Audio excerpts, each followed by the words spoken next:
Bonjour et bienvenue dans une seconde review sur le chapitre 1061. Avant ça, on va juste rectifier un petit point sur le dernier chapitre.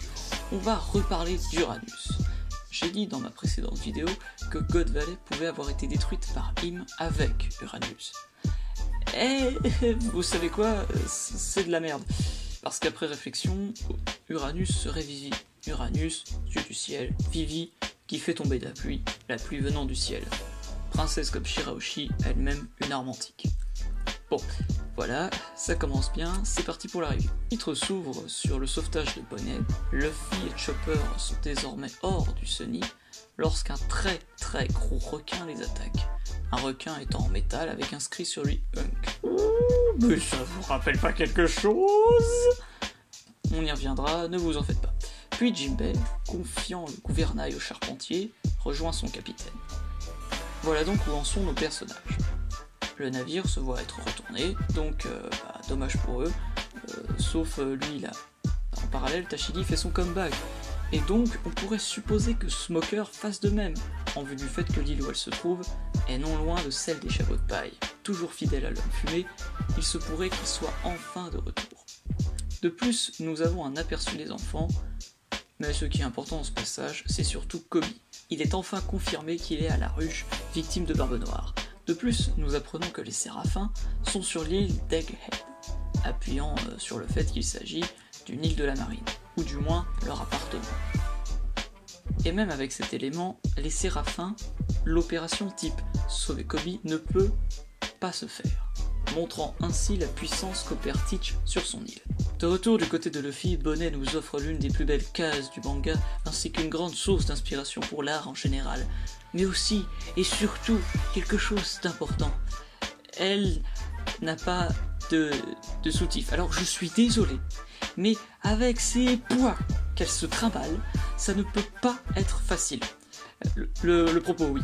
On a donc Luffy qui apprend l'existence de Bonnet, et par la même occasion quelques petits questionnements sur le Gear 5 et des cheveux blancs.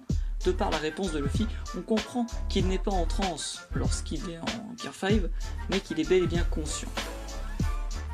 Puis, enfin, nous apprenons que oui, Egghead, l'île du gouvernement, est aussi et surtout l'île où se situe Vegapunk, d'où le Hunk du requin. Hunk de Punk, de Vegapunk. De plus, Bonnet semble vouloir régler un différend avec le doc. Je pense qu'il s'agit sans nul doute de Kuma, en vue des éléments qui lient l'ancien corsaire au docteur. Et c'est très probablement les seules infos que Bonnet nous partagera vis-à-vis de la rêverie.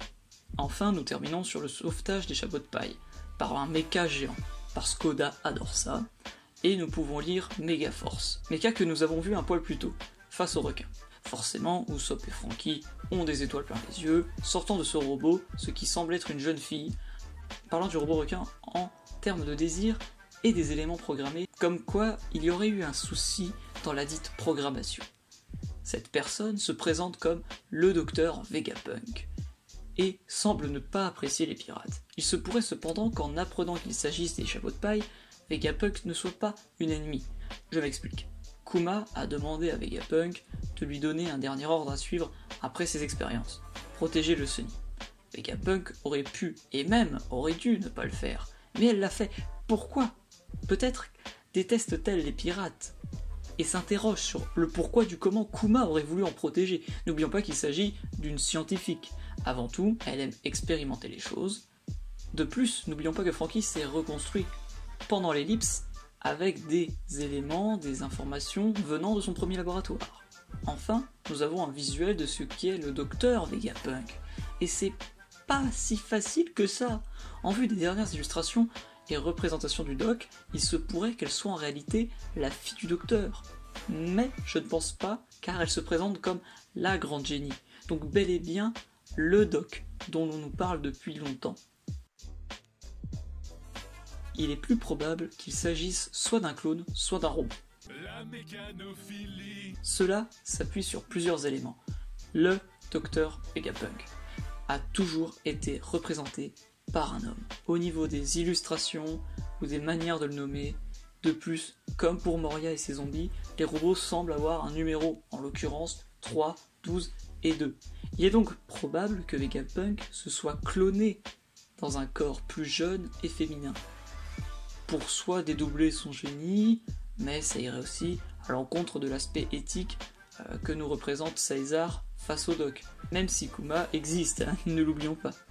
Ou bien qu'il ait transféré sa conscience avant de, par exemple, mourir de vieillesse, ou on peut tout imaginer. Avec ces éléments, la théorie voudrait que Caesar ait tué Vegapunk il y a 4 ans lors de son fameux conflit avec l'explosion.